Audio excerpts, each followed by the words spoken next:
It was my final year in high school before university. And as you can imagine, there was just too much academic pressure. So a lot of deadlines, a lot of tests, a lot of assignments, a lot of sleepless nights. It was also our midterm exams that we had just finished, and we were absolutely exhausted. We were really looking forward to the weekend, because it was also a big festival. So think 3 October, Leiden, that kind of a festival. And really unfortunate timing, my fellow students in geography also had a lab assessment on the Monday. Now, we had worked so hard for our exams. We really wanted to enjoy this weekend and just have a bit of relaxed time because it comes once a year. Now, important context. This took place in India, so there's a bit of cultural context there. You never say no to your seniors because it's a sign of cultural disrespect. The other context is academic achievement comes above everything else. So teenagers are not supposed to be going out partying. You're supposed to be staying at home and studying. So my friends and I in geography decided that we had to push back our assessment because we were not going to be doing it and sacrificing this precious weekend. And a lot of back and forth, we decided I would be the one who would go and negotiate that with the teacher. So I went to the teacher and I said I had something to ask about the lab assessment. And this teacher, a very clever one at that, point blank asked me, is this to do with the festival and the fact that you want to party and don't want to do the test? There was quite a lot of surprise and silence from the girls behind me because we were not anticipating that question. And I said, yes, it is to do with that. It is because we were just normal teenagers who worked really hard and we really wanted to have a nice time this weekend. And if we had to sacrifice that, we would all be regretful, or if we didn't, we would get grades that we didn't deserve, and we knew we would learn from that, and that we weren't going to lie about it. The teacher was taken quite aback by that, by my honesty and not trying to beat around the bush, and the students were not expecting me to say that either. And I leave it to you to think about how that weekend went. Right? Fast forward to 2019. I'm now at one of Europe's largest telco businesses, headquartered here, and I have just taken over a project on a new TV proposition that we're launching. Also important context, the year before, the company lost 3 million euros in creating a product that nobody bought. And I came in with wide eyes to say, I'm going to go and change everything. And my first meeting with the product team was not about undercurrent. There was no undercurrent here. It was in-your-face aggression. Right? It was one of the most unpleasant meetings I had because the product team basically looked at me and said, okay, you are going to tell us how we have to do this different from how we did it the last time. You have the answers this time, so what are we going to build? Tell us.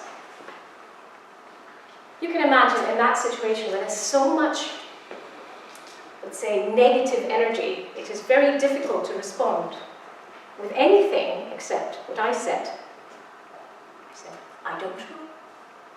I don't know what we're going to build because honestly, I cannot be telling you, having worked on this project for years, that I have a better answer than what you came up with. But what I can tell you is let's find out. Let's find out from our customers what the real problems are, and then we can together come up with the right proposition. Now, I don't need to tell you about what we built. It is, of course, one of the highlights of my career. But I will say what really I remember is how we built it. How these same aggressive product colleagues of mine became really good friends. And actually, in steering committees and big meetings, they would stand up and defend and say, we know what we're building is right because we're building it the right way. Because we've done enough research, we know we're on the right path. And we're not going to be doing shortcuts on quality and being in a rush to launch like we did the last time. I've just shared 2 stories with you that are actually to do with leadership. And if you noticed, Neither of those stories was about my managing people, my being a boss, because that's actually what leadership is all about. Leadership is often mistaken to be about managing a team of people, about being the boss. But the truth is, leadership is seldom to do with positions of authority, but always to do with impact and influence. It's not to do with being a boss. It's about the impact you have on the people around you. And in my journey of leadership, and I shared two stories with you, one when I was a teenager and one until quite recently, I have noticed the common thread for me has been that of authenticity.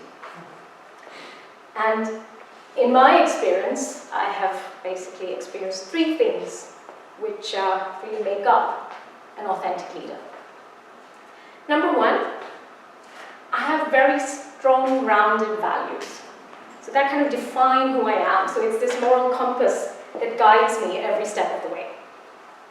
Number two, I would say authentic leaders have a very high sense of self-awareness. I am painfully aware of my strengths and weaknesses and the impact it has on people, but at the same time, I am not trying to hide my imperfections. So I am very open to feedback, and this self-inquiry keeps me on that path of growth. And number three, what really motivates me is not business results, that's nice and all, but really the impact I have on a much larger scale. So the relationships I build, or the culture of a team, or the ethos that I leave behind, something that outlasts me or the role that I have in whatever setting that I'm in. So my dear Toastmasters, I would say this: we are all leaders in our own way. We join Toastmasters because this is where leaders are made. Think about your own, these same three questions. And if you are confident or comfortable with the answers, know that you too are on your path to being an authentic leader. Thank you very much.